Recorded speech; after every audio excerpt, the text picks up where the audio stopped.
పరిశుద్ధాత్మ దేవుడు నిన్న సాయంత్రము ప్రార్థనలో నేను ఉన్నప్పుడు చాలాసేపు దేవుని సన్నిధిలో గడుపుతున్నప్పుడు ఆయన నీ సాక్ష్యాన్ని చెప్పు అని ఆయన నాకు బయలుపరిచినప్పుడు ఇవి నా శ్రమల దినాలు అనే ఒక మాట నాకు వినిపించింది. ఇవి నా శ్రమల దినాలు అనే ఒక మాట. అప్పుడు నేను సాక్ష్యం చెప్పాలి. రేపు ఒకవేళ దైవ చిత్తమైతే కొన్ని మాటలు దేవుని చెప్పాలి. అలాగనే దేవుడు నా పట్ల చేసిన మేలులను సాక్ష్యం ఇచ్చి దేవుని మహింపరచాలని నేను అనుకున్నాను. నెమ్మదితో పడుకున్న యేసయ్యా, నిదురలేని రాత్రులను జ్ఞాపకము చేసుకొని నెమ్మదితో పడుకున్న యేసయ్యా, నెమ్మదితో పడుకున్న యేసయ్యా, నిదురలేని రాత్రులను జ్ఞాపకము చేసుకొని నెమ్మదితో పడుకున్న యేసయ్యా, పరిస్థితులే నన్ను అపజయముగా మార్చి అంధకార లోయలోకి నన్ను తీసుకెళ్ళగా, పరిస్థితులే నన్ను అపజయముగా మార్చి అంధకార లోయలోకి నన్ను తీసుకెళ్ళగా, అందలేని దారిని చూసి వెక్కి వెక్కి ఏడ్చాను.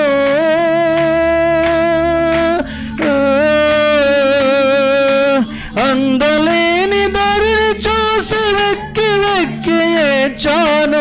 నీ వైపే చూశాను, నీకే మొరపెట్టాను. నీ వైపే చూశాను, నీకే మొరపెట్టాను. నెమ్మదితో పడుకున్న యేసయ్యా, నిదురలేని రాత్రులను జ్ఞాపకము చేసుకొని నెమ్మదితో పడుకున్న యేసయ్యా, ఆకలి బాధతో నేను తినలేని స్థితిలో అలుమటించి అడుగంటిన నా బ్రతుకు, ఆకలి బాధతో నేను తినలేని స్థితిలో అలుమటించి అడుగంటిన నా బ్రతుకు, ఆదరణే కరువైనను నడిపేవారు లేకో,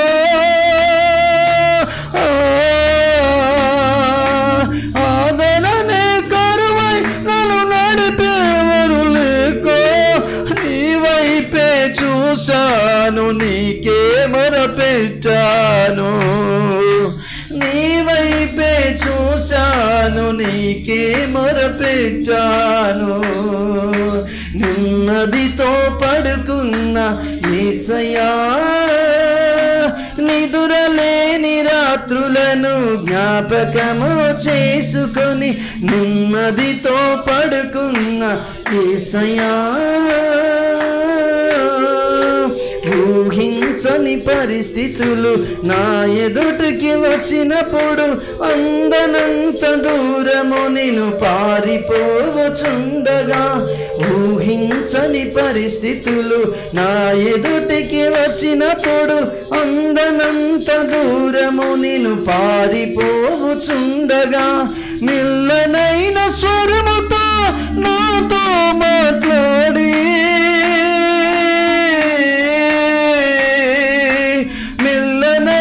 స్వరముతో నాతో మాట్లాడి, బాగు చేసినావే, నీకై నిలబెట్టినావే, బాగు చేసినావే, నీకై నిలబెట్టినావే.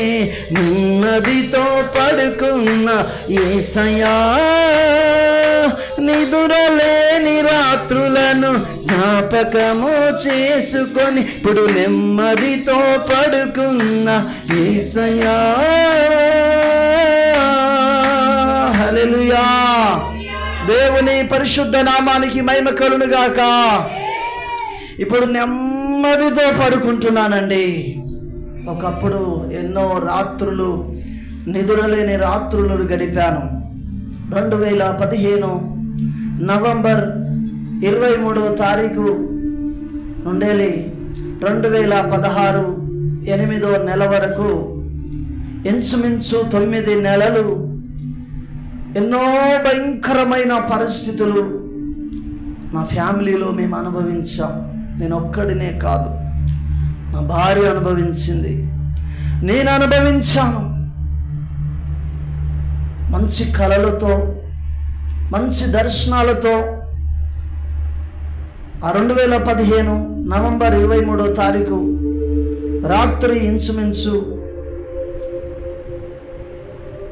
మధ్యరాత్రి వేళ అనుకుంటా ఆ సమయంలో నా కుమారుడు ప్రసవించడం జరిగింది. తెల్లారి హాస్పిటల్ తీసుకెళ్తే అన్ని అవయవాలు బాగున్నాయి, మంచిగా ఉన్నాయని చెప్పి చిన్న టానిక్ ఏదో రాసి ఇచ్చి డాక్టర్ పంపించిండు.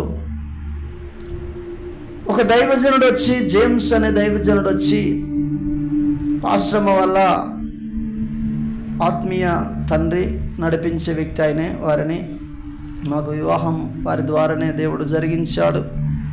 అయితే ఆయన వచ్చి పాస్టర్ వచ్చి చూసిన తర్వాత బయటికి వెళ్ళిన తర్వాత ఆయన చెప్పిన మాట ఏంటంటే, దేవుడు దీవిస్తే ఇలాగనే ఉంటుందమ్మా అని చెప్పి అమ్మగారితో ఆ దైవజనుడు అంటున్నాడు. ఎందుకో తెలియదు, నా హృదయంలో ఒక భయము ఇంకా వెంబడిస్తూనే ఉన్నది. డాక్టర్ కూడా ఆరోగ్యవంతుడిగా ఉన్నాడు. నీ కుమారుడిని చెప్పినప్పుడు వారు తీసుకొని వచ్చారు. నేను చూసిన ఎంతో సంతోషించాను. చాలా మందికి ఫోన్లు చేసి నాకు కుమారుడు పుట్టిండు అని చెప్పుకున్నాను. కానీ ఏదో ఒక బాధ, వేదన.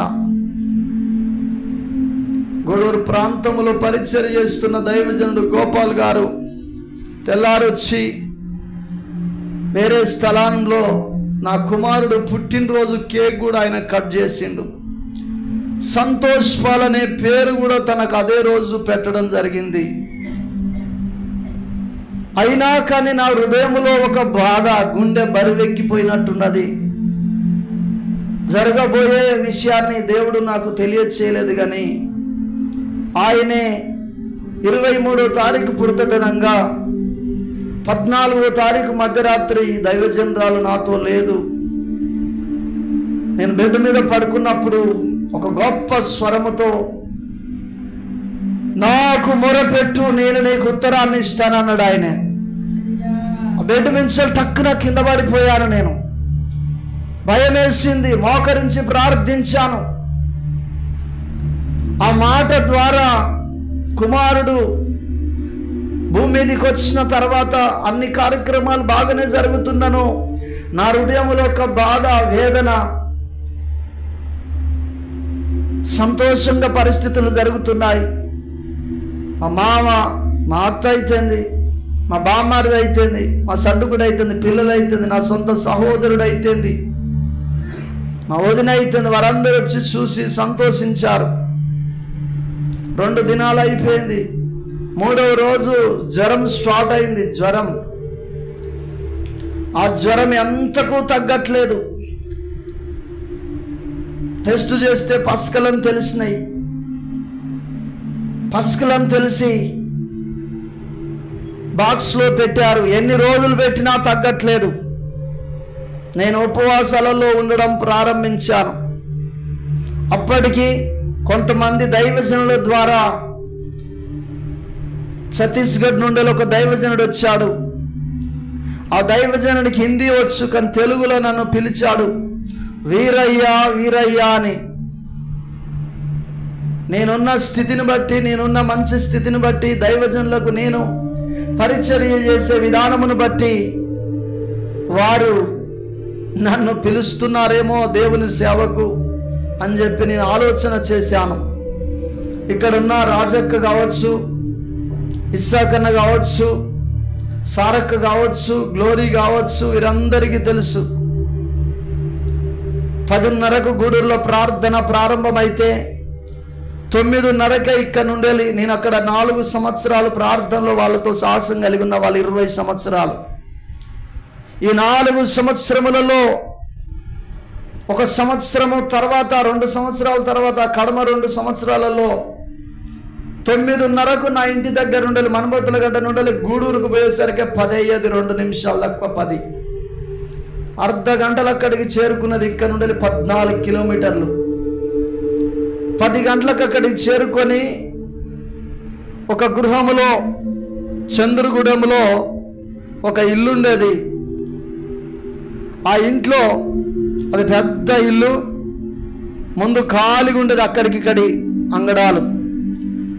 దాన్ని మొత్తం క్లీన్ చేసి పరదాలు వేసి ఒక టేబుల్ పెట్టి ఇట్లా చేస్తుంటే పాస్టర్కి ఇట్లా నేను వెళ్ళి వాటర్ క్యాన్ తీసుకొచ్చి అక్కడ పెట్టి టకటక మైక్ సిస్టమ్ ఇట్లా చదిరి, కొన్నిసార్లు మైక్ సిస్టమ్ కూడా చాలా రోజులు లేదు, అవన్నీ పెట్టి మరలా పాటలకు లేచి పాడేది. ఇట్లా మంచిగా కొనసాగుతున్నది నా జీవితం. 6 దినాలు కష్టపడి పనిచేసి 5 దినాలే పనిచేసేది నేను. మాకు బుధవారం రోజు మనబతులగడ్డలో బుధవారం నాడు ఉపవాస ప్రార్థన ఉండేది. ఆ దైవజనుడు రాత్రి వచ్చేది. కానీ ఉదయం 10 గంటల నుండి సాయంకాలం 3-4 గంటల దాకా మేము ఉపవాసం ఉండి ప్రార్థన చేస్తుంటే రామచంద్ర ఫ్యామిలీ రక్షించబడ్డది. పాండవుల వీరన్న షడ్రెగ్గా పెట్టబడ్డది, వాళ్ళ ఫ్యామిలీ రక్షించబడ్డది. మా అన్న ఫ్యామిలీ వాళ్ళు కూడా మాతోనే వచ్చేది. ఇంచుమించు మాతో సహా 4 కుటుంబాలు ఇక్కడ పోగైనాయి. వాళ్ళతోటి ప్రతిరోజు సాయంత్రం 7 నుండి 9 గంటల వరకు అపోస్తుల కార్యము, అపోస్తులు ఎడతెగక ప్రతిరోజు ఎట్లయితే వాళ్ళ ప్రార్థన కూడుకొని చేసేదో మేము అట్లా ప్రార్థన చేసేది. అన్ని గంటల ప్రార్థన, అన్ని గంటల ప్రయాసం. దైవజనుడు రాత్రి వచ్చి ఒక ½ అన్ అవర్ నుండి 45 నిమిషాలు వాక్యం చెప్పేది. కానీ కడమ ప్రార్థన అంతా నేనే నడిపించేది. ఇంత జరిగినాక ఆయన పుట్టిన 3వ రోజు ఈ సమస్య ప్రారంభమైంది. ఎన్ని ఉపవాసాలున్నా తక్కువ కాలేదు, ఎన్ని ప్రార్థనలు చేసినా తక్కువ కాలేదు. ఇట్లా హాస్పిటల్లో తిరుగుతూ ఉంటే ఎంజిమ్లో నా కుమారుని వేయడం జరిగింది. ఆయన బాక్స్లో మా పాస్టర్ అమ్మ సరిగ్గా భోజనం చేయలేని పరిస్థితి. నేను ప్రతిరోజు కొండపర్తికి అక్కడి నుండి ఒక 14 కిలోమీటర్ల దూరం ప్రతిరోజు కొండపర్తికి వెళ్ళి సాయంత్రం ఉదయాన్నే భోజనం వండుకొని మళ్ళీ వీళ్ళ దగ్గరికి తీసుకొని వచ్చేది. నాకు 2007లో టీబీ వచ్చి నా తల్లి టీబీతో చనిపోయింది. నా అన్న టీబీతో చనిపోయేటోడు మరణ స్థితిలోనికి వెళ్ళి తను బ్రతికిండు. ఆయనకు సేవ చేసింది నేనే, నా తల్లికి సేవ చేసింది నేనే, వారిద్దరి బట్టలు పిండింది నేనే. ఇల్లుని అప్పుడు మాకు గచ్చు కాదు, ఇల్లును అలుక్కునేది, ఇల్లు అలికింది నేనే. నా అన్నయ్య నా తల్లి బట్టలు పిండేది నేనే. నా అన్నకు తొడకు గడ్డై డాక్టర్ కూడా సేవ చేయలేని స్థితిలో ఉంటే గ్లౌజులు వేసుకోకుండా నాకు తెలియక సేవ చేసింది నేనే. ఆ రక్తాన్ని తుడిసింది నేనే.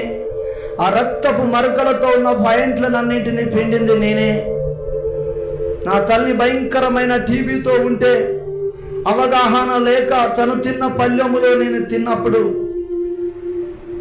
ఆ టీబీ నాకు అంటుకున్నది 2007లో. 2004లో నా తల్లి చనిపోయిన తర్వాత మేము వరంగల్ ప్రాంతానికి వెళ్ళినాం. అక్కడ ఒక రోజు ఒక సంఘటన జరిగింది. భయంకరంగా మోషన్స్ అయినప్పుడు ఓడలు పట్టడానికి వెళ్తే మోషన్స్ అయినాయి. పనికి వెళ్ళలేదని మా బావగారు కోప్పడ్డాడు. దాని తర్వాత మేము ఇంటికి తిరిగి వచ్చిన తర్వాత అక్కడి నుండి ఆ వరంగల్ ప్రాంతం నుండి 150 రూపాయలతో వరంగల్ ప్రాంతం నుండి మనుబోతులగడ్డకు వచ్చినాం. మా అన్న ఈరోజు నన్ను చూస్తే, మా అన్న మా వదిన నన్ను చూస్తే వాళ్ళు అసహించుకుంటూ వెళ్తూ ఉంటారు. ఈరోజు మా అన్న భూమి మీద బ్రతికున్నాడంటే దైవజనమా, నేను ఎంతో సేవ చేశాను. కొందరు చెప్పారు నాకు, మీ అన్నకు దూరంగా ఉండు, దూరంగా పడుకో, ఆ పళ్ళెము నువ్వు తినకని చెప్తా ఉంటే నాకు తెలియదు, అవగాహన లేక వారు తిన్న పళ్ళెంలో నేను భోజనం చేసిన. 150 రూపాయలతో ఇక్కడికి వచ్చి నూకలు కొనుక్కొచ్చుకొని తిన్న రోజులున్నాయి. నేను కష్టపడి పనికి పోతే ఒకరోజు మా అన్న పని చేసి ఆ పని డబ్బులు పట్టుకొని పేకాటకు పోతే, మనం ఎంతో కష్టంలో ఉన్నాం, నువ్వు ఈ పేకాటకు పోతావు అంటే నన్ను కొట్టిండు. మా అన్న నన్ను కొట్టిండు. మా అన్నను బ్రతికించుకున్నా. మా అమ్మను కూడా ఒకవేళ నాకు అవగాహన ఉంటే నా తల్లిని కాపాడుకునేటోన్ని, ఎంతో తన కొరకు సేవ చేసిన నేను, కానీ కాపాడుకోలేకపోయినా తను చనిపోయే ముందు నా కాళ్ళ మీద పడుకున్నది నాకు ఇంకా గుర్తు. దైవజనమా, ఈ భూమి మీద ఒక వ్యక్తి కోల్పోందేంది అన్న ఉంటే తల్లినే. తండ్రి ఎప్పుడో చిన్నప్పుడు చనిపోయిండు, తల్లి బాగా సాధింది. 2004లో తల్లి చనిపోయిన తర్వాత ఎన్నో కష్టాలు అనుభవించాం. ఆ వరంగల్ నుండి మా ఇంటికి వచ్చినప్పుడు ఒకరోజు ఆ చెద్దర్లు పిండి లేవు, ఆ బొంతలు పిండి లేవు. మాది గుడిసె ఇల్లు కాబట్టి బొంత పురుగులన్నీ పారినాయి. ఆ బొంత పురుగులు పారిన ఆ బొంతలు కప్పుకొని పడుకుంటే రాత్రంతా దురద పెడితే మాకు తెలియదు ఏం జరుగుతూ ఉందో. చిన్న వ్యక్తులము, అలాంటి శ్రమను అనుభవించాము. ఈరోజు ఇక్కడ ఈ పులిపీట మీద నిలబడి మాట్లాడడానికి అర్హత లేని నన్ను నిలబెట్టుకున్నాడు ఆయనే. 2007లో భయంకరమైన టీబీ చేత నేను బుక్కలు బెడ్ కట్టి చనిపోయే వ్యక్తిని. దైవజనమా, ఆ రోజున్న దైవజనులు, నువ్వు సేవ చేస్తాను, దేవుడు నిన్ను బ్రతికిస్తాడంటే నేను సేవ తీర్మానం చేసుకొని మర్చిపోయినా. మరలా లోకములో కలిసిన 2004లో నేను ఒక ప్రార్థన చేసిన, ప్రభువా 40 రూపాయల కూలి నాకు సరిపోతలేదు, 50 రూపాయల కూలి కావాలి నాకు అని మోకరించి ప్రార్థన చేస్తే, ఉదయాన్నే మేస్త్రి వచ్చి నువ్వు మంచిగా చేస్తున్నావు, నీకు 50 రూపాయల కూలి ఇస్తాను రా అని తీసుకుపోయాడు. దైవజనమా, అట్లా బ్రతికినాం. ఎందరో బంధువులు ఉన్నారు, దగ్గరలో సహకరించిన వ్యక్తులు లేరు. అనేక గాయాలు 2004 నుండి 2009 వరకు ఆరోగ్యము కాపాడుకోలేకపోయాను. పని చేసి బట్టలు ఎక్కువ కొనుక్కునేది, విచ్చలవిడిగా తిరిగేది, మద్యము తాగేది, హంబర్లు తినేది, గుట్కాలు తినేది, బూతు బొమ్మలు చూసేది, విచ్చలవిడిగా ప్రవర్తించాము. భయంకరమైన జీవితం 2006 నుండి 2009 వరకు. దైవజనుడు చెప్పినట్టు నిజమే, పోనుగొండ్ల గ్రామంలోనే రాత్రి బస్సు పడుకుంటుంది అక్కడ. నేను అక్కడికి పోయి కూడా పనిచేసిన. 2008లో అక్కడ కూడా నేను పనిచేసిన. దైవజనమా, ఏ ఊరుకు పడితే ఆ ఊరుకు, మేము జెంట్స్ బ్యాచులర్ కాబట్టి ఆ మేస్త్రులు మమ్మల్ని తోలేది, విచ్చలవిడిగా ప్రవర్తించాము. ఈ 2007లో నాకు బ్లడ్ గక్కి చనిపోయే దశలో దేవుణ్ణి అంగీకరించిన తర్వాత ఆ రాత్రి చనిపోయే వ్యక్తిని దేవుణ్ణి నమ్ముకొని బాగా ప్రార్థనలో ఉండాలనే ఆలోచన కలిగి ప్రార్థన చేసినప్పుడు దేవుడు నన్ను బ్రతికించాడు. హాస్పిటల్కి వెళ్ళిన, మెడిసిన్ ఉపయోగించాను, 6 నెలలు కోర్సు వాడినా, నాకు సమస్య లేదని వారు చెప్పిన తర్వాత మెడిసిన్ బంద్ చేసిన. దాని తర్వాత నేను వర్ధన్నపేట అవతల ఒక ప్రాంతానికి పనికి వెళ్ళాను. అక్కడ వాళ్ళు నన్ను ప్రేమించి ప్రతిరోజు ఒక 1/2 లీటర్ చిక్కటి పచ్చి పాలు పోసేది. ఆ పాలు పోసినప్పుడు అవి వేడి చేయకుండా అట్లనే బర్రె పాలు చిక్కటి నేను తాగితే బాగా వాతం వచ్చి శ్వాస ఆడకుండా భయంకరమైన ఊపిరి ఆడతలేదు. ఆ రోజు ఉదయకాలం నేను చచ్చిపోయేటోని, భయంకరంగా శ్వాస ఆడని పరిస్థితి. అసలు ఎందుకు ఇట్లా జరుగుతుంది? అయినను పాలు తాగుతూనే ఉన్నా. ఎవరో ఒకరు వచ్చి నా దగ్గరకు వచ్చి అంటున్నాడు, అరే అట్లా పచ్చిపాలు తాగొద్దయ్యా, వాతం బలుస్తుంది అని చెప్పిండు. ఇలా చాలాసార్లు దేవుడు నన్ను కాపాడడం ప్రారంభించిండు, చాలాసార్లు. ఇంకా ఎన్నో ఉన్నాయి. దైవజనమా, 2009లో ఇక్కడున్న లాజరస్ గారు, మా బాబాయ్, అందరూ రామూర్తి అంటారు ఇక్కడ. ఆయన నాకు ఒక నరకములో యాత్ర అనే ఒక పుస్తకాన్ని తీసుకొచ్చి నా చేతికి ఇచ్చాడు. 98-95లో దేవుణ్ణి తెలుసుకున్నాను, కానీ నా జీవితము అంత బాగా లేదు. దేవునితో వండుకుంటూ గూడు, లోకంతో సావాసం, చెడు స్నేహం.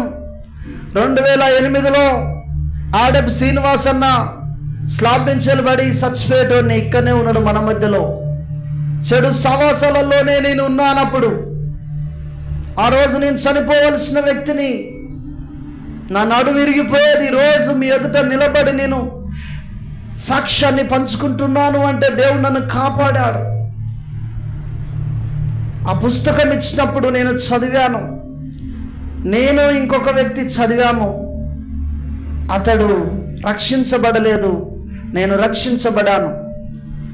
ఆ పుస్తకము చదివి నేను భయపడి పోనువల్ల ప్రాంతానికి పారిపోయిన. మేస్త్రి పని ఉన్నదంటే అక్కడికి వెళ్ళిన తర్వాత చచ్చిపోయిన మెకం తీసుకొచ్చి వాళ్ళు కూర వండితే దాన్ని తిని 3 రోజులు భయంకరమైన కడుపు నొప్పితో నేను ఉన్నాను. ప్రార్థన చేస్తున్నాను, బలమైన ప్రార్థన, గంటల తరబడి ప్రార్థన చేస్తుంటే 3 రోజులు కూడా సమస్య నాకు తగ్గలే.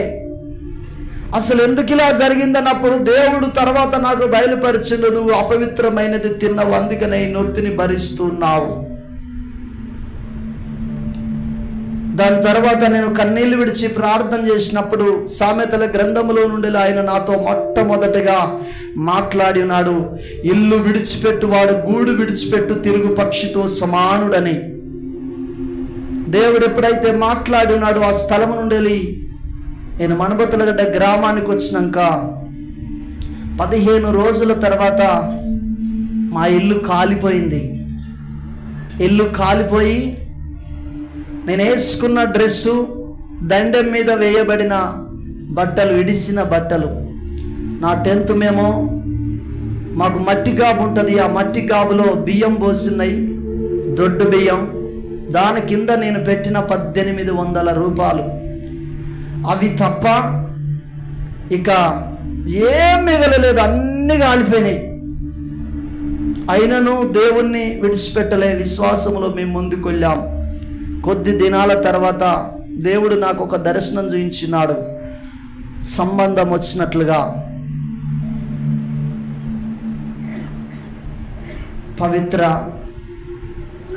పవిత్రకు మునుపు కూడా ఒక పాప పోయింది. ఆమె ద్వారా కూడా అనేకమైన శ్రమలు అనుభవించాం. తర్వాత పవిత్రను దేవుడు ఇచ్చాడు, తర్వాత ఈయనను దేవుడిచ్చాడు, సంతోష్ పాలని. 3 దినాల తర్వాత స్టార్ట్ అయింది పస్కలు. ఇక తగ్గట్లేదు.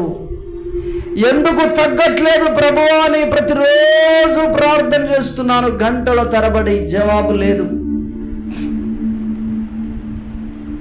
ఇట్లా ప్రతిరోజు హాస్పిటల్కి వెళ్ళి వస్తుంటే అక్కడ ఉన్న స్పిరిట్ వాసనకు నా ముక్కులో కండ పెరిగింది. ముక్కులో కండ పెరిగి నాకు డస్ట్ అలర్జీ ఉంటుంది. 2007లో నేను బ్లడ్గా ఎక్కిన కాబట్టి ఊపిరితిత్తులలో నుండి నాకు బాగా ఊపిరితిత్తులు ప్రాబ్లం అయినాయి. కాబట్టి డస్ట్ అలర్జీ ఫామ్ అయింది. నాకు స్పిరిట్ వాసన కానీ దుమ్ము కానీ పడదు. అది నాకు వచ్చినప్పుడు కళ్ళు ఎర్రబడి దుల్దలు వచ్చి శ్వాస ఆడదు, పిల్లి కూతలు నాలో నుండి ప్రారంభమవుతాయి. నేను సుతారు పనికి పోయి వచ్చి ప్రతిరోజు శ్వాస ఆడక గంటల తరబడి మోకరించి అట్లనే ఉండేది. పంటే నిద్ర పట్టకపోయేది. శ్వాస ఆడని స్థితిలో నేను ఉన్నప్పుడు నా ముఖం అంతా నల్లబడేది. గాయ అనేది బతుకు మీద ఆశ కొట్టేసుకునే పరిస్థితులు. బయటికి లేచి సరాయించుకుంటా, దగ్గుకుంటా, తుమ్ముకుంటా, ఒక 90, 80, 70 ఏళ్ళ ముసలోడు కనుక తిరిగినట్టు తిరుగుతూ ఉండేది. మా అత్తమ్మ ఇట్లా బాధపడేది, అయ్యో నా బిడ్డను అయ్యో ఈయనకి ఇచ్చామా, ఎంత భయంకరమైన పరిస్థితి వచ్చిందని. ఒకరోజు నా భార్యతో చెప్పిన, మీరందరూ నన్ను అసహించుకుంటారు కావచ్చు, నాకు అలాంటి సమస్య ఉన్నది అని చెప్పి. ఇది హాస్పిటల్కి వెళ్దామంటే అవగాహన లేదు, ఏ హాస్పిటల్కి వెళ్ళాలో తెలియక, అవగాహన లేదు. ఎన్నో రోజులు అట్లా జరిగినాయి. అట్లా శ్వాస ఆడని పరిస్థితులు వచ్చిన ప్రతిసారి ఒక 10 రోజులు నాకు నిద్ర ఉండని పరిస్థితులు, 10 రోజుల వరకు. అయినా చేసుకుంటే బ్రతికే వ్యక్తులము. ఆ సుతారు పని చేయకపోతే నడవదు, వేరే పనికి పోతే తక్కువ డబ్బులు, అట్లనే వెళ్ళేది. ఇక్కడ హాస్పిటల్లో తిరుగుతున్నప్పుడు ముక్కులో కండ పెరిగి నాకు అలర్జీ ద్వారా చల్లగాలికి అటు తిరిగి ఇటు తిరిగి వెళ్తున్నప్పుడు తుమ్మితే రక్తము అది కట్టయి రక్తం వస్తూ ఉండేది. ఒకరోజు దైవజనుడు గోపాల్ గారు నన్ను అయోధ్యపురం ప్రార్థనకు వెళ్ళు నువ్వు ప్రసంగం చేయడానికి అంటే, నేను వెళ్తున్నప్పుడు నా సహోదరుడు నా వెంబడున్నాడు. రాళ్ళవాగు దగ్గర ఒక తుమ్ము వస్తే భయంకరమైన బ్లడ్ బయటకు వచ్చింది. అట్లనే అడ్డం పెట్టుకొని పోతే నాకు ఆయన ఒక హెల్మెట్ ఇచ్చిండు, చేతి గ్లౌజులు ఇచ్చిండు, తలకు పైన మాప్లర్ ఇచ్చిండు. ఇంకా నా బీరువలో అది ఉన్నది. నా చలికి ఇట్లా జరుగుతుందని. ఇలా జరుగుతున్న సమయంలో అట్లనే తిరుగుతూ ఉన్న హాస్పిటల్లో ఏం జరిగింది దైవజనం అంటే, ఒకరోజు ఇంటికి వెళ్ళినా బాగా తుమ్ము వచ్చింది. తుమ్ము రాగానే ఈ ముక్కులో ఉన్న కండ రాలి కింద పడ్డది. అసలు వాస్తవానికి చర్మానికి అతుక్కొని ఇట్లా పరుపు లెక్క ఉంటుంది, కానీ నాకు అట్లా కాదు. చెనిక్కాయ వేర్లకు ఎట్లయితే చెనిక్కాయలు ఉంటాయో, ఆ చెట్టుకు వేరు అంటుకొని కింద ఎట్లయితే పల్లికాయ ఉంటుందో సేమ్ అట్లనే ఇది బయటికి ఉన్నది, ఏరు లెక్క ఉన్నది. అది తెగి కింద పడ్డది. రక్తం కారుతుంటే నేను నా సడ్డుకుడు వెళ్ళి ఆర్ఎంపీ దగ్గరికి పోతే ఆయన అన్నాడు కదా, సూదేసి ఇదిగో నువ్వు తల కింద మెత్త పెట్టుకొని ఇట్లా పైకి ఉండి పడుకో, వచ్చిన రక్తాన్ని అంతా వచ్చినట్టు నువ్వు మింగు అన్నాడు ఆయనే. అంటే నేను పోయి వాళ్ళు చెప్పింది తినాలి కదా అని చెప్పి నేను తలగడకు మెత్త పెట్టుకొని ఆ వచ్చిన రక్తాన్ని వచ్చినట్టు మింగుతూనే ఉన్నా. 8:30కు ఎప్పుడు రక్తం ఆగితే అప్పుడు భోజనం చేద్దామని నేను అనుకుంటున్నా. అది ఆగట్లేదు, నేను భోజనం చేయలేకపోతాను. 8:30 నుండి ఇంచుమించు 12-1 అవుతుంది. మా సడ్డుకుడు గడికి బయటకు వచ్చి, తక్కువైందా యోశువ అంటే, తక్కువ కాలేదన్నా. అరే ఏంది ఇట్లా పోతున్నాడు, ఆయన పడుకుంటున్నాడు. నేను ఇట్లా అంటూనే ఉన్నా, నా బిడ్డ మా సడ్డుకునితో మా వదినతో పడుకొని ఉన్నది. నా బిడ్డ నా దగ్గర రానియలే వాళ్ళు. నా కుమారుడు బాక్స్లో, నా భార్య కింద బెడ్లో, నా కూతురు మా సడ్డుకుని దగ్గర, నేనొక గదిలో నా పక్క ఇట్లా నీళ్ళు ఆడుతూ ఉన్నాయి. ఏంది ప్రభువా ఇది, ఎంత నమ్మకంగా నీలో ముందుకెళ్ళాను, ఏంది ప్రభువా ఇది. దేవుడు అనేక దర్శనాలను జ్ఞాపకం చేస్తున్నాడు. అన్యాయం చేసినందుకో, అక్రమము చేసినందుకో ఈ సమస్య నాకు రాలే దైవజనమా.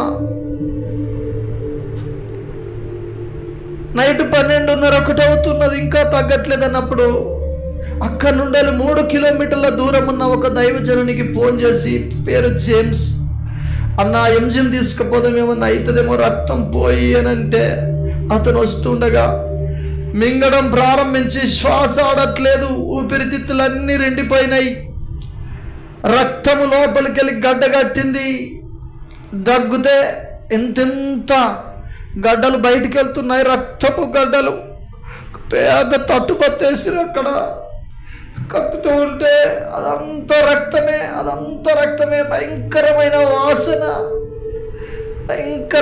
వాసన. ఆ రాత్రి ఒక టవల్ లాంటిది పట్టుకొని నేను ముక్కు దగ్గర పెట్టుకున్నా, నన్ను సంటాల్లో కూర్చుని పెట్టుకొని వాళ్ళు ఎంజిఎం తీసుకొని వెళ్తే యవ్వన బిడ్డలు అక్కడ ఉన్నారు, ఏం జరిగింది అని నన్ను అడిగితే వాళ్ళు చెప్తున్నారు, ముక్కులో ఇట్లా 9 కండరాలు పడ్డదమ్మా అంటే, లేదు ఇది యాక్సిడెంట్ వల్ల జరిగిందని వాళ్ళు అంటున్నారు. లేదు అని చెప్పి మేము అట్లనే అన్న తర్వాత నేను అక్కడికి వెళ్ళిన తర్వాత ఒక వ్యక్తిది ఈ జబ్బ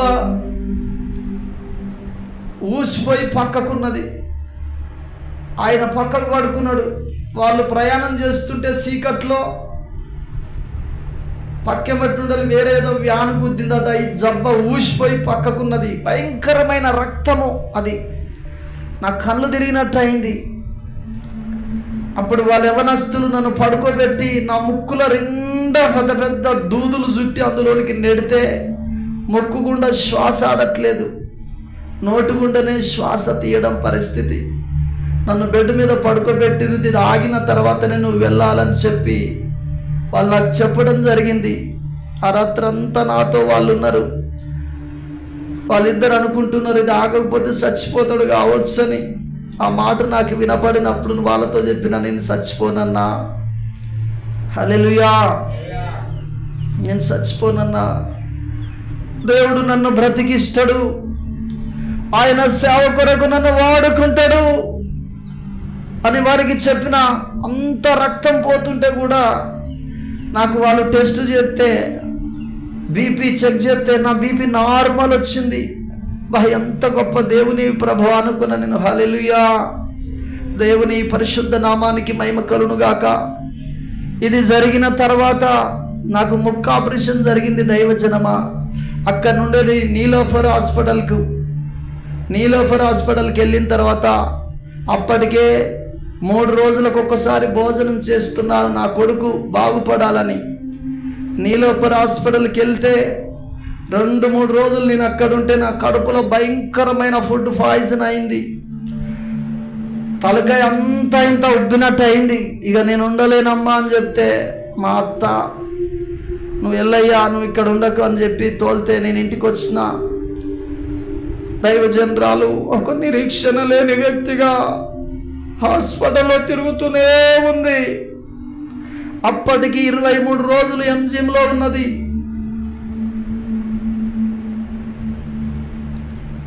మేము కర్ణపురం పోయి కూడా 1 వారం రోజులు ఉన్నాం, ఏ జవాబు అక్కడ రాలే. ఆ నీలోఫర్ హాస్పిటల్లో అక్కడ నుండి వచ్చిన 23 రోజులు దైవజనులు అక్కనే ఉన్నది. ఒక నిరీక్షణ లేని వ్యక్తిగా పిచ్చిదాని వలె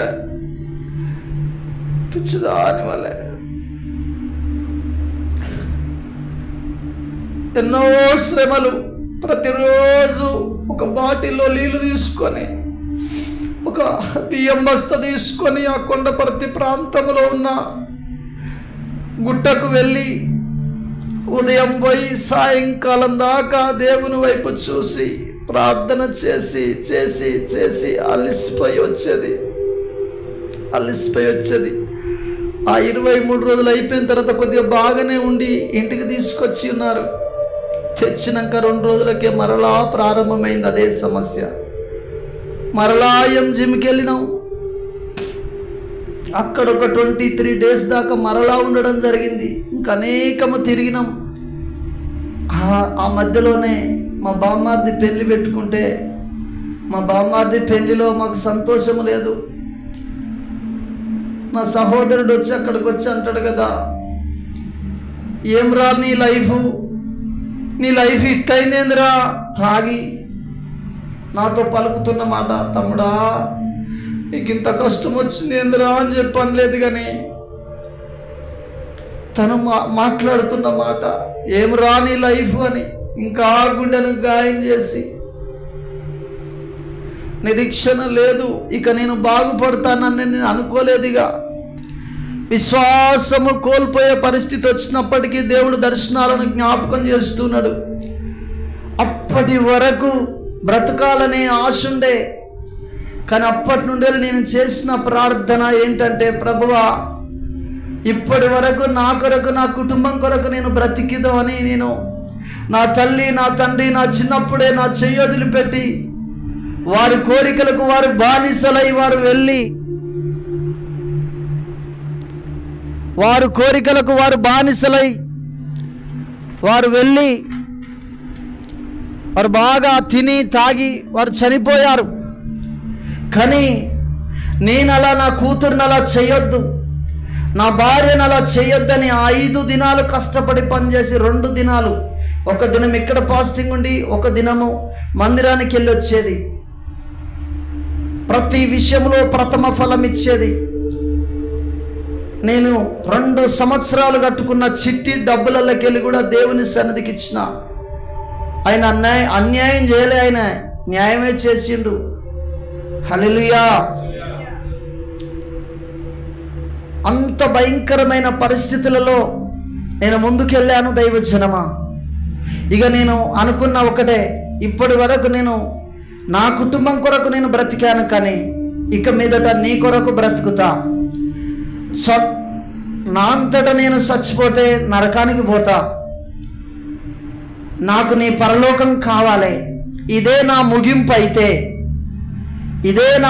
అయితే నన్ను నువ్వే తీసుకెళ్ళు, లేకపోతే నాకు మంచి ఆరోగ్యం ఇచ్చి నీ సేవలో నన్ను వాడుకో ప్రభువా, నన్ను తీసుకున్నప్పుడు, లేదా నన్ను నీ సేవలో నన్ను వాడుకో, ఆరోగ్యం ఇచ్చి అని చెప్పి ప్రార్థన మార్చడం జరిగింది.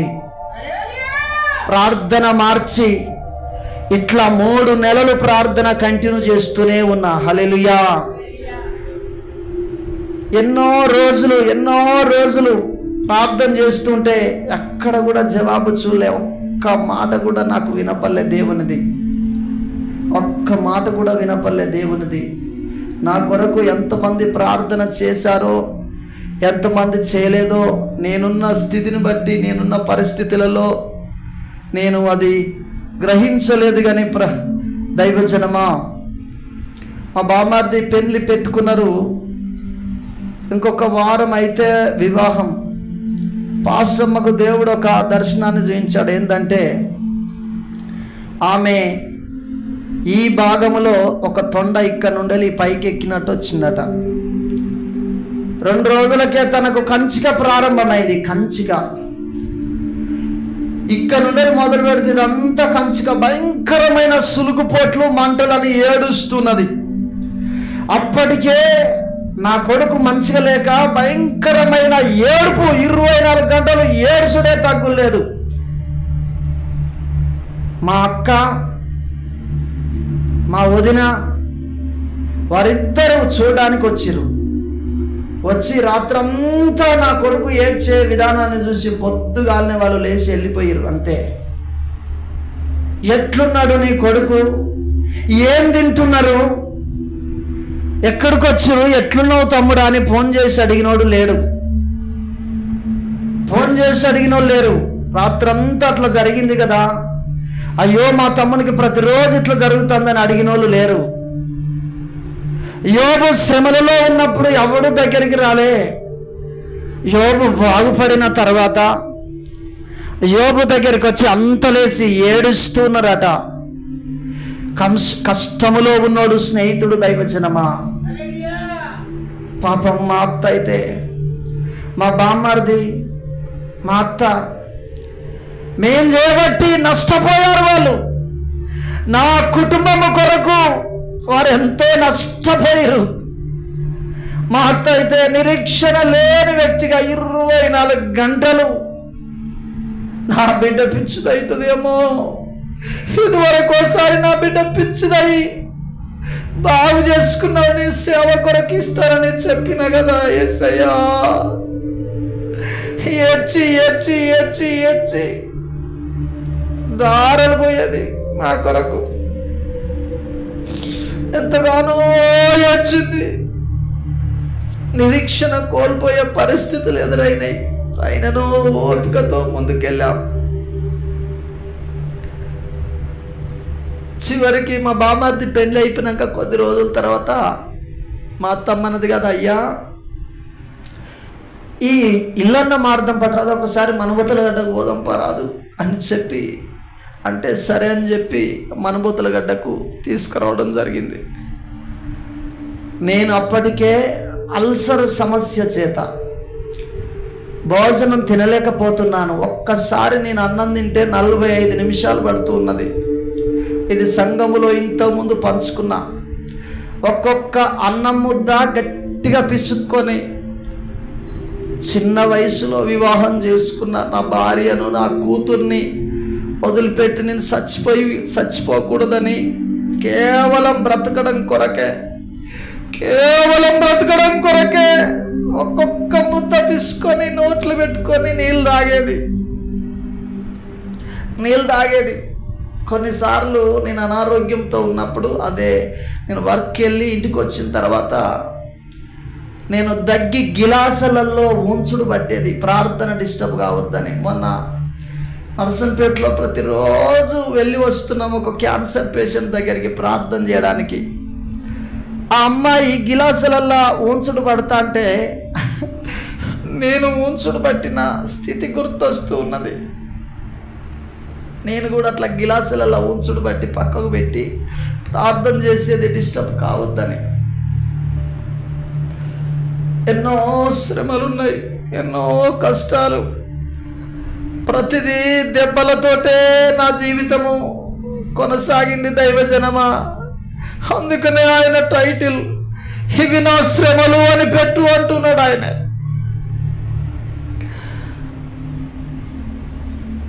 అక్కడి నుండి మమ్మల్ని పోదమయ్యా ఒకసారి ఇల్లన్న మార్దమని అంటే ఇక్కడికి వచ్చిన తర్వాత నా కూతురు అంటే నాకు బాగా ఇష్టం. ఈ భూమి మీద నాకంటూ ఉన్న సొంతలు దగ్గర ఎవరంటే నా బిడ్డ ఒక్కతే.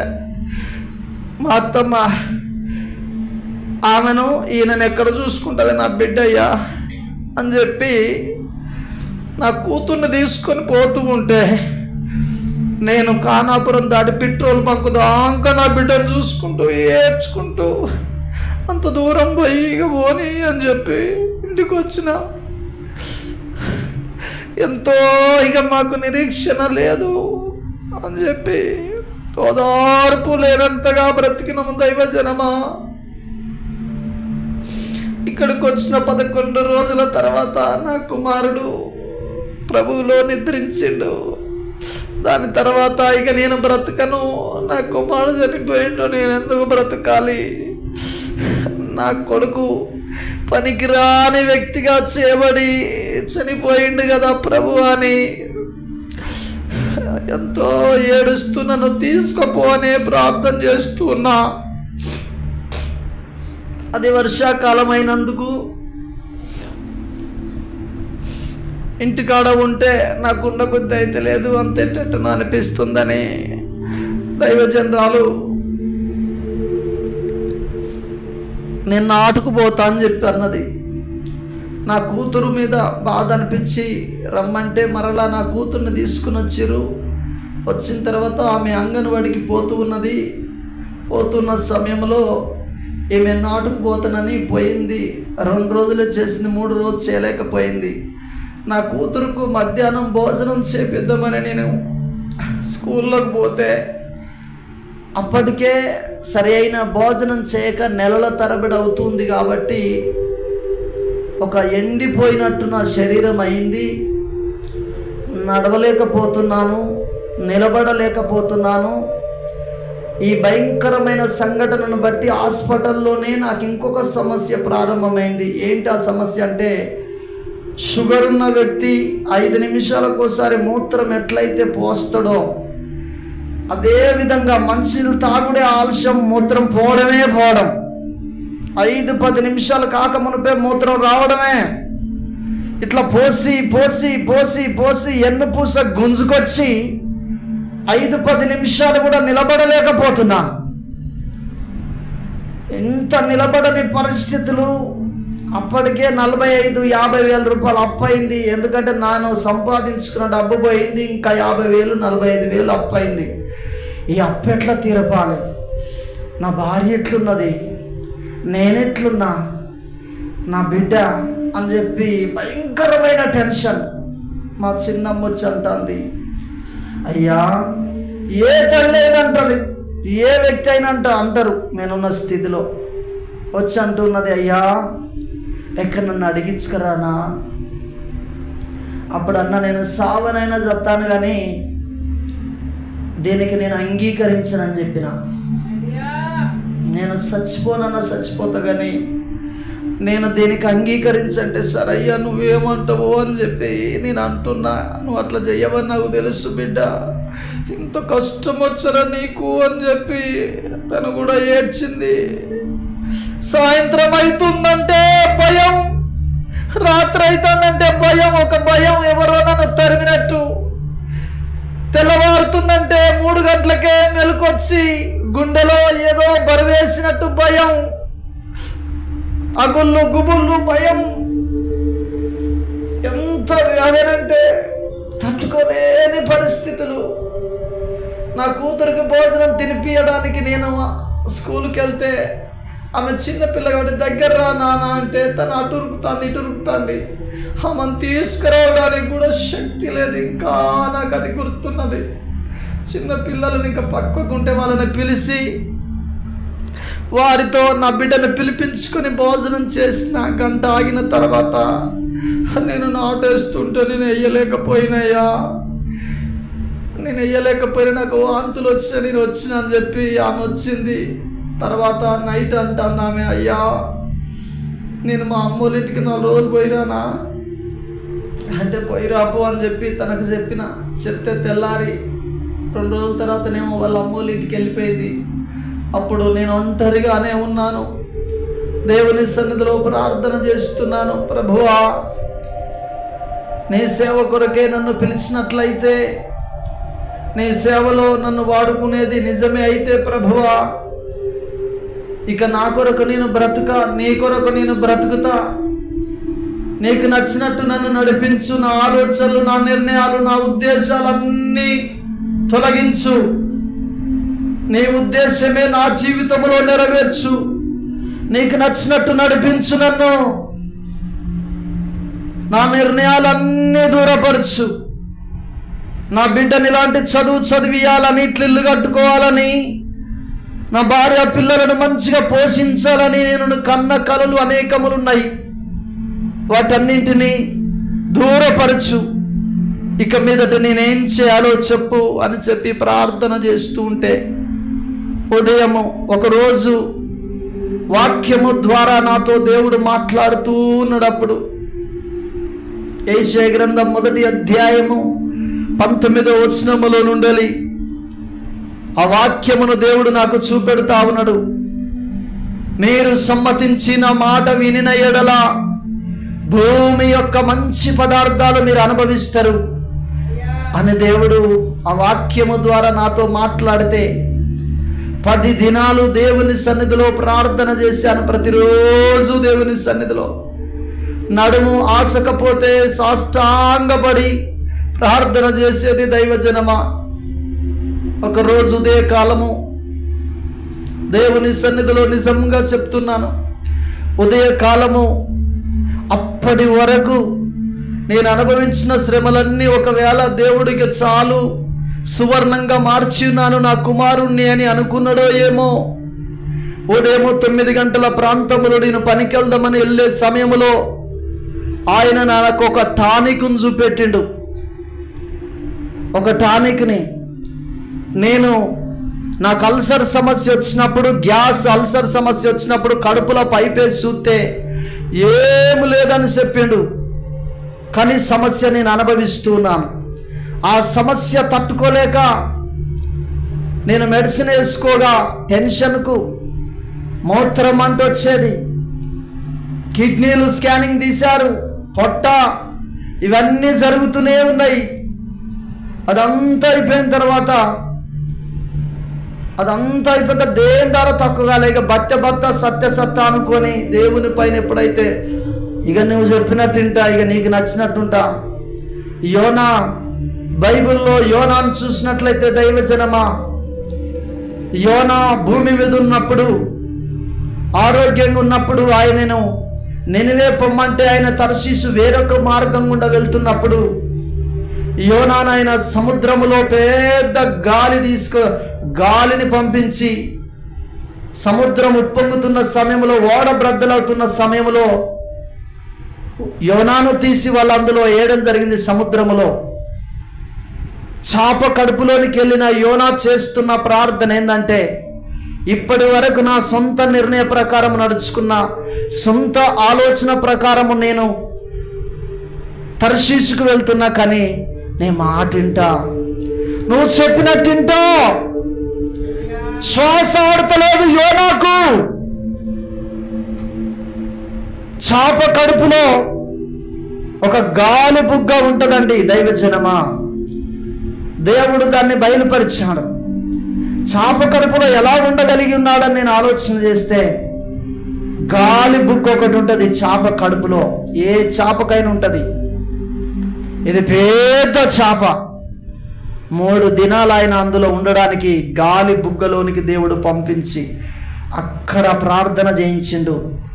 నన్ను కూడా ఈ 9 నెలలు చాప కడుపులో వేసినట్టు వేసిండు. బయటికి రాలేకపోయినా ఆయనకు నచ్చినట్టు నన్ను తయారు చేసిన తర్వాత, నువ్వు నా మాట వింటే భూమి యొక్క మంచి పదార్థాలు అనుభవిస్తున్నప్పుడు 1000 ఖర్చు పెట్టినా తక్కువగాలే. 2 నెలలు కోర్సు వాడినా నేను, గ్యాస్ కొరకు మెడిసిన్, అయినా తక్కువగాలే. ఆయన చూపించిన ఒక టానిక్ ఉన్నది, దాని కొరకు నేను వెళ్ళి తెచ్చుకున్న తర్వాత 3-4 టానిక్లు వాడినా వెంబడే నా ఆరోగ్యం తిరిగి మరలా బాగైపోయింది. గట్టిగా చప్పట్లు కొట్టి దేవునామని మహిమపడదాం. ఎక్కడో ఒక స్థలములో నిన్ను బాగు చేసే మెడిసిన్ ఉంచిండు ఆయనే. నువ్వు మాటింటలేవు. నాకు అర్థమైంది, నీకు అర్థమయ్యేసరికి టైం పడుతుందేమో. నువ్వు దేవునికి లోబడు. నేను అప్పటి నుండే ఒకటి చేసిన, ఎప్పుడైతే నేను బాగుపడ్డానో దైవజనం ద్వారా ఒక మీటింగ్ పెట్టినా, ఆ మీటింగ్ తర్వాత కొద్ది రోజుల తర్వాత నేను ఒకరోజు మధ్యరాత్రి, ఇక్కడ మన మధ్యలో ఉన్న జాన్, రజిత సిస్టర్ ఒకరోజు రాత్రి మా ఇంటికి వచ్చి ఉన్నారు. ఆ రోజు రాత్రి 11 గంటలకు నేను తీర్మానం చేసుకున్నది 2017 జనవరి 11వ తారీఖు అనుకుంటా, 13వ తారీఖు. ఆ రోజు రాత్రి మధ్యరాత్రి నేను 11 గంటలకు నేను తీర్మానం చేసుకున్న, చేస్తే నీ సేవే తప్ప ఇంకా విశ్వాస లెక్క నేను పోయి కూర్చోను ప్రభువా, ఇక చాలు, నేను తిరిగిన కాడికి, ఇక చాలు, నేను అనుభవించిన కాడికి, నన్ను బ్రతికించిన నీవు నీ సేవలో నన్ను వాడుకో అని ఆ రాత్రి తీర్మానం చేసుకున్న తర్వాత, నేను బుధవారం రోజు రాత్రి తీర్మానం చేసుకున్న, 2వ శుక్రవారం రోజు జడ్సన్ అబ్రామ్ మీటింగ్కి వెళ్ళినప్పుడు జడ్సన్ అబ్రామ్ అయ్య గారు ప్రసంగం చేసి అయిపోయిన తర్వాత చివరి ప్రార్థనలో చిన్న వయసులో నుండి గొప్ప సేవ కొరకు ఏర్పాటు చేయబడిన వ్యక్తి ఈ స్థలంలోనికి వచ్చి ఉన్నాడు, అతని ద్వారా గొప్ప సేవ జరగబోతున్నదని దైవజనుడు ప్రవచనం చెప్తుండగా, అప్పుడు ఆకాశం నుండి బలమైన శక్తి నా పైన కుమ్మరించబడ్డది. నేను అక్కడికక్కడే కింద పడిపోయినా నన్ను స్టేజ్ మీదకి ఎత్తుకొని పోయినారు. అక్కడి నుండి ప్రారంభమైంది మా సేవా జీవితం దైవజనమా. నెక్స్ట్ వారం నుండి ఈ గ్రామంలో ప్రార్థన ప్రారంభం చేసిన, ఇక్కడ చేయాలని నా ఉద్దేశము కాదు, ఇప్పటికీ నా ఉద్దేశము కాదు. నేను ఎక్కడికి వెళ్ళాలి, సొంత గ్రామం కదా ఇది అని ప్రార్థన చేస్తే 14 నెలల వరకు కూడా, 14 నెలల తర్వాత మనుషులు ఇక్కడికి రావడం ప్రారంభం చేశారు. 3 సూచనలు ఇచ్చాడు దేవుడు. పోయిన వారం ప్రసంగంలో చెప్పాను, 2 వ్యక్తులు నీ దగ్గరికి వస్తారన్నాడు. 3 గంటల సమయంలో శుక్రవారం రోజు ఒకరోజు అంటే నేను సేవ సూచనలు ఇక్కడనే అయితే అది కూడా అడిగాను, ప్రభువా ఎంతకు మేము ప్రార్థన చేస్తే ఏ స్థలానికి తీసుకెళ్తలేవు, మరి ఇక్కడనే నేను చేసుడైతే నువ్వు సూచనలు చూపెట్టు అని చెప్తే అప్పుడు వెనక నుండి ఒక స్వరం వినపడుతుంది. ఏమనంటే 2 వ్యక్తులు నీ దగ్గరికి వస్తారు ఈ రోజు రాత్రి అన్నాడు ఆయన. హల్లెలూయా. దైవజనరాలకు చెప్పిన 2 వ్యక్తులు 9 గంటలకు 2 లేడీస్ వచ్చినారు, ప్రత్యేకమైన వ్యక్తులు, ఒక ప్రత్యేకమైన విషయం చెప్పడం కొరకు. తర్వాత మరలా ఒక సూచన అడిగాను శుక్రవారం రోజు. ఎంత మబ్బు పట్టున్నది కదా ప్రభువా, ఆ మబ్బు తొలగిపోయి సూర్యుడు వెళ్ళాలి, ఎండగొట్టాలని నేను ప్రార్థనలోకి వెళ్ళి బయటికి వెళ్ళేసరికి ఇదే సూచన ప్రభువా, ఇక్కడ నేను చేసినట్లయితే నన్ను వాక్యం చెప్పుమని, ఇక్కడ సేవ చేయమని ఇక్కడ నువ్వు చెప్పినట్లయితే ఎండ వెళ్ళాలి ప్రభు అని ప్రార్థన చేసిన. నేను ప్రార్థనలోకి వెళ్ళి బయటికి వెళ్ళేసరికి అంత మబ్బు బయట ఉన్నది తొలగిపోయి ఎండ వెళ్ళిందండి. గట్టిగా చప్పట్లు కొట్టి దేవుని నామమున మహిమపడదాం. ఈ సూచన ఒక రోజు నేను సేవ ప్రారంభం చేసి సేవలో ముందుకెళ్తుంటే పందిరి కింద ఆరాధన జరుగుతూ ఉంటే ఒకరోజు ఒక దైవజనుడిని నేను ప్రార్థనకు రమ్మని ఆదివారం రోజు పిలిస్తే ఆయనకు సాయంత్రం ఉంటుంది ప్రార్థన, మధ్యాహ్నం రమ్మని పిలిస్తే రాత్రి నాకు వ్యతిరేకస్తులు ఆయన దగ్గరికి పోయి గాన్ దగ్గరికి పోతావు నువ్వు అని చెప్పి చెప్తా ఉంటే ఆ దర్శనం దేవుడు నాకు చూపెట్టిండు. వాళ్ళు చెప్తూ ఉన్నది నాకు చూపెట్టారు. అదే రాత్రి వాళ్ళు కలిసి నా దగ్గరికి ఆయన రావద్దని నాకు వ్యతిరేకంగా చెప్తూ ఉన్నప్పుడు అప్పుడు దేవుడు నాకు చూపెడుతుండగా, చూడు నీకు సూచన చూయించిన కదా, మబ్బు తొలగిపోయి ఎండొచ్చినట్టు చూయించలే, ఇగో దీన్ని నమ్మ వాళ్ళ నమ్మకన్నాడు. హల్లెలూయా. అది నా డైరీలో రాసుకున్న ఆ సూచన నిజమైన సూచన అని నేను నమ్మిన. హల్లెలూయా. తర్వాత ఒకరోజు ప్రభువా ఉదయకాలం వర్షమే లేదు, నీవు నన్ను పిలిచింది నిజమే అయితే, ఈ గ్రామంలో వాడుకునేది నిజమే అయితే, ఈ 3వ సూచన నాకు చూపెట్టు ప్రభువా, వర్షము కుమరించబడాలని ప్రార్థన చేసినప్పుడు భయంకరమైన వర్షం ఉదయకాల సమయంలో వచ్చింది. దాన్ని నేను వెంబడే నా యొక్క పిలుపును స్థిరపరచుకొని ఇక్కడనే అని స్థిరపరచుకొని కొనసాగుతుంటే దైవజనరాలు కూడా నా భర్తకు చెప్పింది నిజమైతే నాతో మాట్లాడు ప్రభు అని తను ప్రార్థించినప్పుడు ఒక రోజు రాత్రి దేవుడు స్వయంగా మా ఇంటి దగ్గరికి వచ్చి డోర్ కొట్టి ఇంట్లోనికి వచ్చి నువ్వు ఇక్కడ చేయాలి. హల్లెలూయా. తన ఒడిలో పాశ్రమ తలబెట్టుకొని తన పైన చేయబెట్టి అభిషేకిస్తూ మాట్లాడిన మాట, ఇంకా ఈ గ్రామం కొరకు ప్రార్థన చేయి, ఈ గ్రామం కొరకు ప్రార్థన చేయి. ఎన్నో పోరాటాలు, సొంతల ద్వారానే వ్యతిరేకత, క్రైస్తవుల ద్వారానే వ్యతిరేకత, మాంత్రికుల ద్వారా వ్యతిరేకత, సంఘానికి వచ్చి నాతో సన్నిహిత సంబంధం కలిగి ఉన్న వ్యక్తుల ద్వారానే వ్యతిరేకత, నా పోషణ కొరకు నాకు డబ్బులు అనుగ్రహించిన బిడ్డల ద్వారా కూడా నాకు వ్యతిరేకత. అయినను ప్రభువా నీవు నన్ను పిలిచావు, నీవు నన్ను పిలిచావని ఎప్పుడు నాతోనే ఉంటావని, నీవు నన్ను పిలిచావని ఎప్పుడు నాతోనే ఉంటావని చూస్తున్నా నీ వైపే చేస్తున్నా నీ ధ్యానం. దేవుని వైపే చూస్తున్నాం దైవజనమా. ఇవి నా శ్రమల దినాలు, ఇవి నన్ను సేవకు పిలిచిన దాన్ని మొదలు పెడితే ఇప్పటి వరకు నా జీవితంలో జరిగిన కష్టాలు ఇంకా ఎన్నో ఉన్నాయి. న్యాయబద్ధంగా నడుచుకున్నందుకే నా కూతురు తలపైన గాయమైంది. నా కూతురు తలపైన గాయమైంది చూస్తూ కూడా ఏం చేయలేకపోయినాం.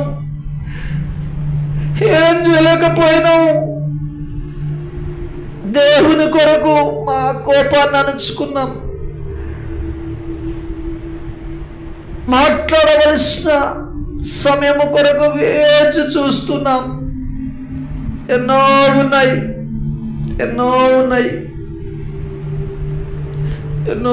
దైవజనమా. ఇవన్నిటినీ దేవుడు వీటన్నిటి కూడా నడిపించింది ఆయనే. ఈ బరువును నా మెడ పైన, తన దాసురాలు మెడ పైన పెట్టి నడిపించుచున్నది ఆయనే. గత వారం క్రితము ఒక 2 గొర్రెలు ఎడ్ల బండిని మోసుకుంటూ వెళ్తున్నట్టుగా దైవజనరాలకు దేవుడు చూపెట్టాడు. గొర్రెలు మోయటం ఏంటండి? ఒక 2 గొర్రెలు దీనంగా యేసు వైపు చూస్తున్నాయట. నేను అనుకున్నాను అవి మేమే కావచ్చు అని, మేమే కావచ్చు అని. ఈ స్థలానికి వచ్చినాక కూడా దైవజనరాలకు పంటి ఆపరేషన్ అవ్వడానికి, జబ్బు ఆపరేషన్ అవ్వడానికి అనేక సార్లు దైవజనరాల్ని చంపాలని ఎన్నో కుట్రలు, మాంత్రిక శక్తుల పోరాటము, రాత్రంతా పోరాటము. ఈడి నుండి లేపారేయాలని ఇవన్నీ సంఘం అర్థం చేసుకోదు. ఆదివారం వెళ్ళి ఆదివారము పట్టాలు వేసిన తర్వాత, లైట్లు వేసి క్లీన్ చేసిన తర్వాత వచ్చి కూర్చునే వ్యక్తులకు ఏమర్థమవుతుందండి? దైవజనుని కష్టాలు, దైవజనుని శ్రమలు. వారికి ఏందండి, వాళ్ళు వీళ్ళు ఇస్తూ ఉంటే తినుకుంటా మంచిగా తినుకుంటా ఉంటూ ఉన్నారని చెప్తూ ఉన్నారు. కానీ అన్ని శ్రమల గుండా నడిపించిండో. చనిపోవడం కొరకు కూడా ప్రార్థన చేసిన దైవజనమా నేను, చనిపోవడం కొరకు కూడా. గమనించండి, క్రైస్తవ జీవితం అంటే ఆశామాష కాదు. ఆదివారం వచ్చి నీ దగ్గరున్న ఎంతో కొంత కానుక, వాక్యం విని, అందరు నిలబడ్డప్పుడు నిలబడి, అందరు కూర్చున్నప్పుడు కూర్చొని, చప్పట్లు కొట్టి, మంచినీళ్ళు తాగి, కానుకేసి, పాస్టర్తో ప్రార్థన చేయించుకొని వెళ్ళిపోవడమే కాదు క్రైస్తవ జీవితము. ఇరుకు మార్గములో ప్రవేశించు వానికే పరలోక రాజ్యం అని చెప్పిండు ఆయనే. ఇరుకు మార్గములో నువ్వు ప్రవేశిస్తున్నావా? సేవను విడిచిపెట్టే పరిస్థితులు వచ్చినాయి. నా ప్రతి పాటలో ఒక 6 పాటలు నేను రాస్తే ఒక్కొక్క పాటలో ఒక్కొక్క అనుభవం ఉంటుంది. పరిస్థితులే నన్ను అపజయముగా మార్చి అనేదానికి గల కారణం ఏంటంటే, నేను యథార్థంగా ఉన్నప్పటికీ అపజయం గుండా నడిపించబడ్డాను. ఊహించని పరిస్థితులు నా ఎదుటికి వచ్చినప్పుడు నేను పారిపోలేదు, కానీ పారిపోవాలని అనేక సార్లు నాకు ఆలోచన వచ్చింది. క్రైస్తవునిగా ఉండొద్దు, నేను ఎక్కడికైనా వెళ్ళిపోతే నా భార్యను, నా కూతుర్ని వాళ్ళ అమ్మోళ్ళ ఇంటికాడ వదిలిపెట్టి నేను వెళ్ళిపోవాలని అనేక సార్లు ఆలోచన నాకు వచ్చింది. అనేక సార్లు వచ్చింది. కానీ దేవుడు నాలో పెట్టిన ఒక భారము ఇక్కడ ఉండే విధంగా చేసింది. ఈ స్థలము తీసుకున్న తర్వాత ఈ స్థలానికి డబ్బులు వెళ్ళని పరిస్థితి. కొంతమంది బిడ్డలు సహకరించారు, ఎక్కువ అమౌంట్ కాబట్టి అందలేదు. ఒక ఆయనే నేను ఇస్తా అని 2 సంవత్సరాలు ఆపిండు. ఆపినప్పుడు ఆయన ద్వారా ఇయ్యలేదు. నేను కడతది అన్నప్పుడు 2 సంవత్సరాలు ఆగిన కట్టలేదు ఆయనే. చివరికి దేవుడు నన్ను ప్రేరేపిస్తే ఒక చిట్టి తెచ్చుకున్న తర్వాత కడుతున్నప్పుడు అదంతా తీరిన తర్వాత ఒక చరణాన్ని ఇచ్చిండు. భ్రమపడినాను ఎవరో వస్తారని, కలత చెందినాను సహాయం అందదాని. భ్రమపడినాను ఎవరో వస్తారని, కలత చెందినాను సహాయం అందదాని. భ్రమ తొలగించావు, కొరతలన్నీ తీర్చావు. భ్రమ తొలగించావు, కొరతలన్నీ తీర్చావు. అందనంత స్థితిలో నన్ను నిలబెట్టినావు. అందనంత స్థితిలో నన్ను నిలబెట్టినావు. యేసయ్యా యేసయ్యా యేసయ్యా యేసయ్యా, హల్లెలూయా. నేను అనుకున్నా ఎట్లా కడతానయ్యా, నెలకు 5,000 చిల్లర, ఒక్కొక్క రోజు కానుకల పెట్టెలో కొంత పడుతుంది. అది మాకు కూడా వారానికి సరిపోదో దైవజనమా. అయినను దేవుని వైపే చూసాం. ఒక్కరి దగ్గరికి వెళ్ళి చెయ్యి ఎప్పుడు కూడా చాపలే. కరోనా సమయంలో కూడా ఇప్పుడైనా ఒక 30, 25, 34 మంది అట్లా వస్తున్నారు, కానీ 7 నుండి 10 మంది వచ్చేది. అంతమంది ప్రజలతో కూడా ఒక్కొక్క నెలకు 4500 చిట్టి కట్టేది నేను. 4500 ఎట్లా వచ్చేదో. ప్రతిరోజు వచ్చి దేవుని సన్నిధిలో ప్రార్థన చేస్తే ఎవరో ఒకరు ప్రేరేపించబడి మందిరములో నుండి, సంఘ బిడ్డలలో నుండి వచ్చే కానుకలు 0 లేదా 1% అయితే 99% బయట నుండే దేవుడు నన్ను పోషించిండు దైవజనమా. 7 కరోనా సమయంలో ఏ దైవజనుడు కూడా, ఒక ఆయన టీచర్ పొప్పడి పనులు అమ్ముకొని బతికిండు నాకు తెలుసు. మన దగ్గర 4 ఉద్యోగాలు వచ్చినాయని సాక్ష్యం చెప్పిన వ్యక్తి. 4 ఉద్యోగాలు వచ్చినాయి. రీసెంట్గా పోయిన ఆదివారం కూడా వచ్చి ఇంకొక ఉద్యోగం కూడా నాకు వచ్చింది అని చెప్పి మరలా వచ్చి ప్రార్థన చేయించుకొని పోయిండు ఆయన. హల్లెలూయా. పొప్పడి పనులు అమ్ముకున్నాడు ఆయనే. వరి వేసిండు ఆయనే. ఆయనకి ఇక్కడ 1 ఎకరం భూమి ఉంటుంది. అంత స్థితి వాళ్ళు చేసినా కానీ నేను ఎక్కడికి వెళ్ళలే. నా పంట, బైబిల్ వాక్యం అంటుంది, తన పొలమును సేద్యపరుచుకున్న వానికి కడుపు నిండా భోజనం దొరుకునని. నా పొలాన్ని సేద్యపరచుకోవడం కొరకు ప్రతిరోజు వచ్చి ప్రార్థనలో కూర్చున్నది. అప్పుడే కరోనా సమయంలోనే పూర్తి తీర్మానం చేసుకున్నా, ప్రభువా నన్ను పిలిచింది నీవు, మనుషులు కాదు నన్ను పిలిచింది, నువ్వు పిలిచినావు, నన్ను పోషిస్తావని దేవుని సన్నిధిలో తీర్మానం చేసుకున్నప్పుడు ఆ రోజు నుండి ఆయన బాధ్యత తీసుకున్నాడు. ఫిలిప్పీ 4:19 ప్రకారం దేవుడు నాతో మాట్లాడిండు. క్రీస్తేసు చదవండి ఒకసారి. కాగా దేవుడు తన ఐశ్వర్యము చొప్పున క్రీస్తేసు మహిమైశ్వర్యము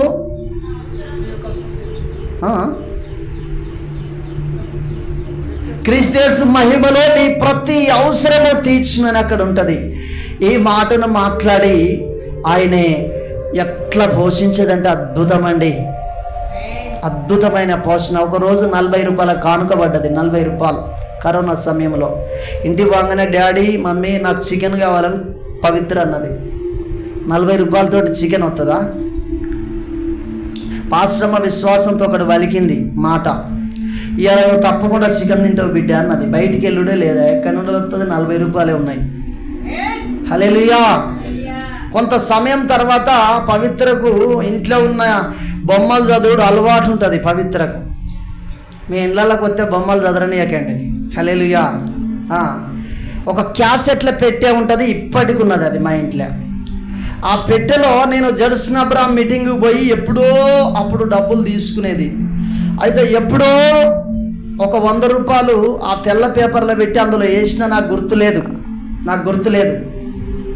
సడన్గా ఈమె క్యాసెట్లని కింద పడేస్తే డాడీ కొడతారు రా తొందరగా చదువు అంటే ఆమె ఎటపటప ఇట్లా పెట్టింది. నాకు క్యాసెట్లు దేవుని అంటే చాలా ఇష్టం కాబట్టి ఎవరమ్మా ఇట్లా పెట్టింది అని చెప్పి నేను అనగానే, పవిత్ర పెట్టింది అనగానే పవిత్ర బయటకు ఉరికింది కొడతానని.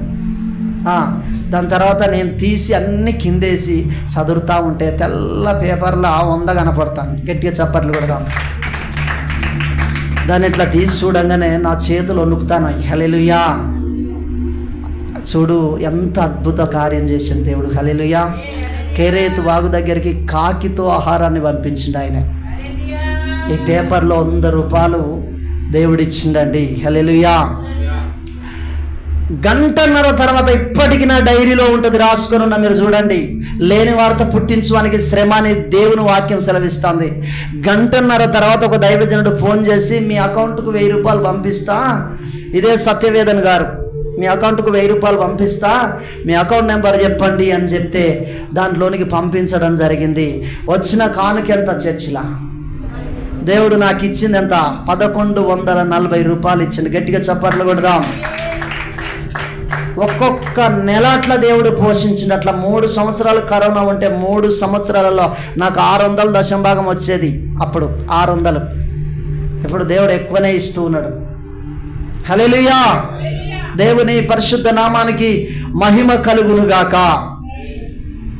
ఈ స్థలం విషయంలో కూడా విశ్వాసంతో ఈ స్థలం తీసుకున్నాం. కొంతమంది బిడ్డలు సహకరించారు. చివరికి అది మిత్తికి పెరుగుతూ ఉన్నది. మిత్తికి అప్పటికే 20,000 మిత్తి దాటిపోయింది. ఎంతో ఆశతో ఎదురు చూసిన అయ్యలే. కొంతమంది మేమిత్తాం అని చెప్పి పెద్ద పెద్ద దైవజనులు చెప్తే ఈయన ఇస్తాడట ఆయన ఇస్తాడట అంటే 2-3 దగ్గరికి పోయినా వాళ్ళు ఇస్తారని ఫోన్. ఒకరోజు ఉపవాస ప్రార్థన నుండి పాస్టర్ అమ్మ నేను ప్రార్థన చేసిన డబ్బుల గురించే సడన్గా ఫోన్ వచ్చినది. ఏందని చెప్తే ఒక ఆయన 1500 నెలకు సాయం చేస్తారట. అబ్బా 5,500లలో 1500 కలిపితే ఇంకా ఎంత? ఇంకొక 4,000 కలిసుకోవాలని చెప్పి మా ఆలోచనలు ఇట్లున్నాయి అప్పుడు. కానీ ఆయన పోయిండు, ఈయన పోయిండు, ఆయన పోయిండు. నెలకు 2,000 3,000 ఇస్తానన్న ఆయన పోయిండు. అన్నీ పోయినాయి. చివరికి ఒక 2,000 అందుతూ ఉన్నాయి. హల్లెలూయా. దాని సపోర్ట్ కొరకు సంఘ బిడ్డల 2,000 ఏమో అందుతున్నాయి. వీటన్నిటిని ఒకరోజు దైవజనమా ఒక మాట చెప్పి నేను ముగిస్తా. ఎల్లుండి డబ్బులు కట్టాలి. ఎవరిని నేను అడగలేదు. ఎల్లుండి డబ్బులు కట్టాలి. వారు ఎవరు ఇయ్యలేదు. ఇంకా ఎల్లుండి కట్టాలి డబ్బులు. మధ్యాహ్నం పూట ఈ క్రిస్మస్ ట్రీ పక్కెమటి నేను బైబుల్ చదువుతున్నా. పక్కెమటి మంచం వేసుకొని ఒక ఆమె కాట దేవుడు బలవంతంగా ప్రేరేపిస్తున్నాడట. ప్రేరేపిస్తుంటే ఆమె ఫోన్ చేసి డబ్బుల గురించి ఆమె ఇబ్బంది పడతాను మానయ్య అన్నది ఆమె. హల్లెలూయా.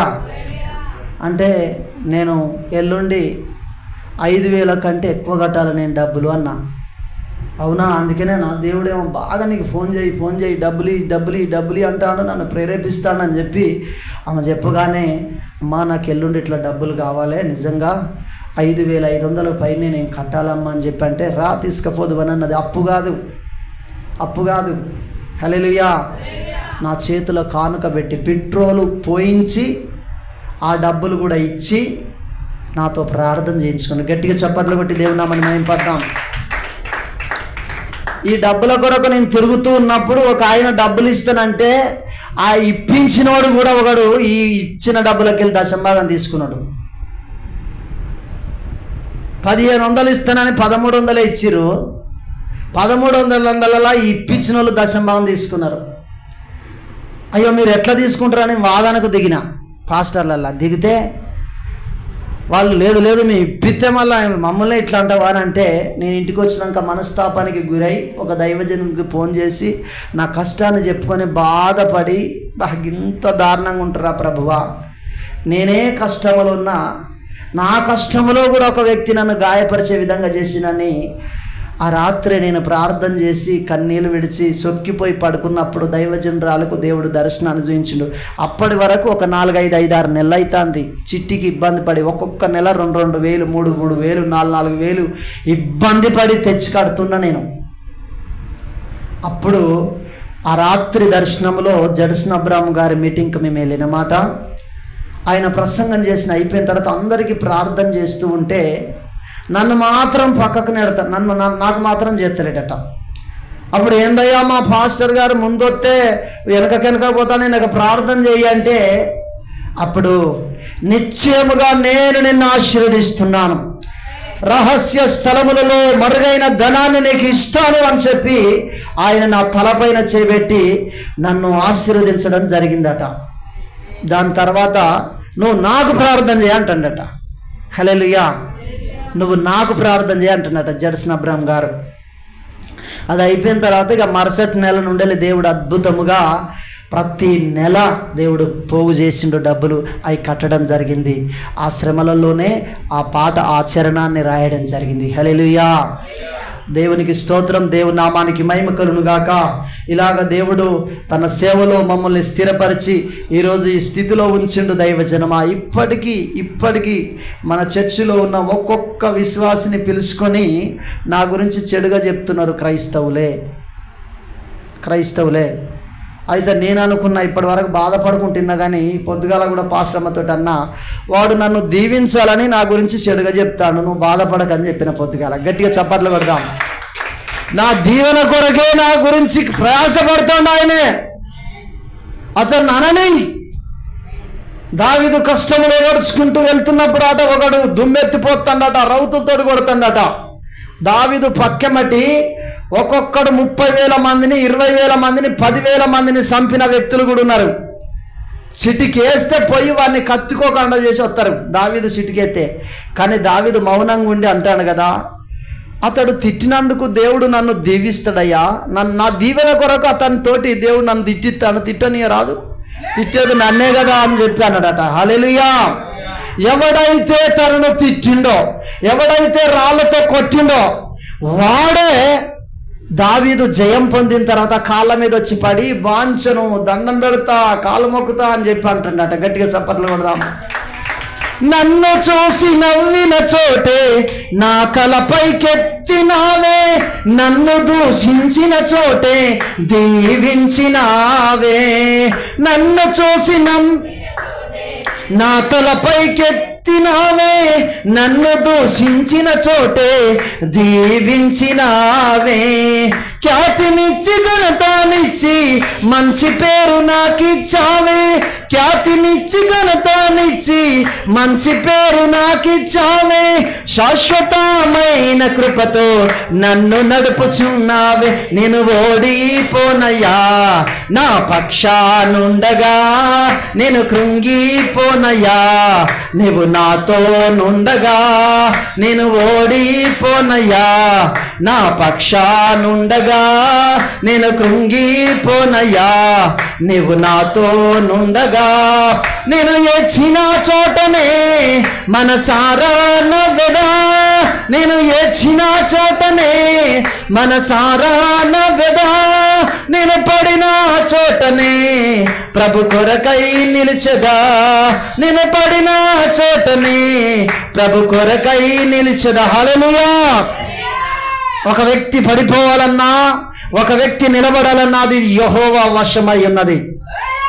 ఎవ్వడు నీ గురించి చెడుగా చెప్పినా నీలో నిజాయితీ ఉంటే నీ తల వెంట్రుకల్లో ఒక్కడి కూడా తీసుకొని పోలేడు. నేను బహు కష్టములో ఉన్నప్పుడు దేవుడు నాతో మాట్లాడిన మాట, భక్తిహీనతను బట్టి ఎవ్వడు స్థిరపరచబడడు, నీతిమంతుని వేరు కదలదని చెప్పిండు ఆయనే. అప్పుడు నాకు అర్థం కాలే.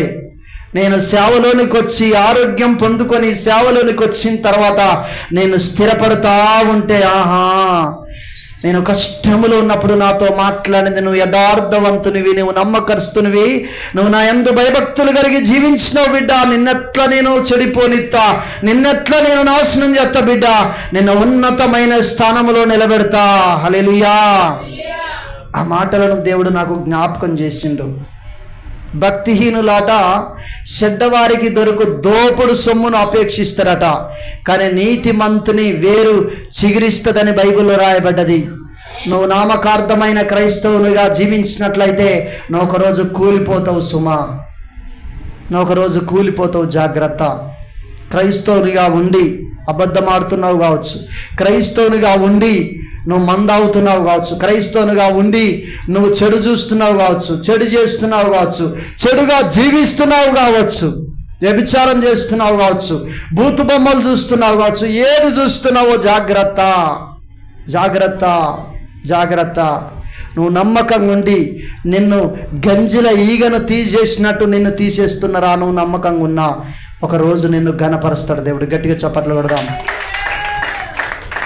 యోసేపును పాసి పని చేయడం కొరకు అతన్ని ఐగుప్తు దేశానికి తీసుకుపోయారు. కానీ ఒకరోజు ఆ పాసి పని చేసే యోసేపు కోట్ల మందికి ఆదర్శంగా నిలబడ్డాడు. కోట్ల మందికి ఆదర్శంగా. నువ్వు చెడు చేసుకుంటా నాకు అన్ని కట్టాలి, చెడు చేసుకుంటా కష్టాలు వస్తే తొలగిపోవు. జాగ్రత్త. భక్తిహీనతను బట్టి ఎవడు స్థిరపడడు. నువ్వు మోసాలు చేసుకుంటా కష్టాలు వస్తానే అంటే దాని నుండి దేవుడు విడిపించడు. నువ్వు నమ్మకంగా ఉండి నీకు శ్రమలు వచ్చినప్పుడు ఒక రోజు దేవుడు నిన్ను ఆరోగ్యవంతుని చేస్తాడు, నిన్ను ఆస్తిపరుని చేస్తాడు, నీ నామము గొప్ప చేస్తాడు. గట్టిగా చప్పట్లు కొట్టి దేవుని నామాన్ని మహిమపడదాం. ఉన్నతమైన స్థానంలో దేవుడు నిన్ను నిలబెడతాడు. దేవుడు ఈ కొద్ది మాటలు మన వినికిలలో ఈ సాక్ష్యము దేవుడు దీవించునుగాక. నేను చికోడు అనే పుల్లూరు అనే ప్రాంతంలోనికి నేను వెళ్ళినప్పుడు అక్కడికి నేను ట్రైన్ ప్రయాణంలో వెళ్ళాను. నేను అక్కడికి వెళ్ళింది, నన్ను వాళ్ళు తీసుకుపోయింది ఎట్లా అంటే, నన్ను తీసుకెళ్ళింది కేవలం ఒక దైవజనుడు రానందుకు నాకు అవకాశం వచ్చింది. అక్కడికి మంచి మంచి స్పీకర్స్ వచ్చి ఉన్నారు. దైవజనమా, నన్ను ఒక 10 నిమిషాలు మాట్లాడమంటే నేను ఆడ స్టేజ్ మీద నిలబడ్డప్పుడు సాక్ష్యం చెప్తాన్నా, నాకు ఒక 1/2 అవర్ టైం అని అడిగిన. అక్కడ నేను సాక్ష్యం చెప్పిన తర్వాత అనేకులు నా దగ్గరికి వచ్చి, అన్నా ఇట్లాంటి శ్రమలలో ఉన్నాం, మేము ఇట్లున్నామన్నా, నీ సాక్ష్యం మమ్మల్ని తాకి ఉన్నదన్నా అని చెప్పి అనేకులు నేను బయటికి వెళ్తుంటే నాకు సెకండ్ ఇస్తూ వచ్చి ఉన్నారు. దైవజనమా, హల్లెలూయా. నిజం తాకుతుందండి, అబద్ధం తాకదు. నిజము కడతది. అందుకనే వాక్యం అంటుంది, సత్యము మిమ్మల్ని స్వతంత్రులు చేస్తుంది. అబద్ధము, మోసము, బొంకిచ్చుడు, బోర్లేసుడు ఇవన్నీ ప్రభువులో చెల్లవు. వాటిని విడిచిపెట్టి నూతన స్వభావము కలిగి నూతన జీవితముతో కొనసాగుదాం. ప్రభువునందున్న వారు నూతన సృష్టి, పాతవి గతించెను, సమస్తము క్రొత్తవాయను. క్రొత్తగా జీవించండి. దేవుడి మాటలు మన వినికిలలో దీవించునుగాక. తలలు వంచినట్లయితే ప్రార్థన చేసుకుందాం. దైవజనమా,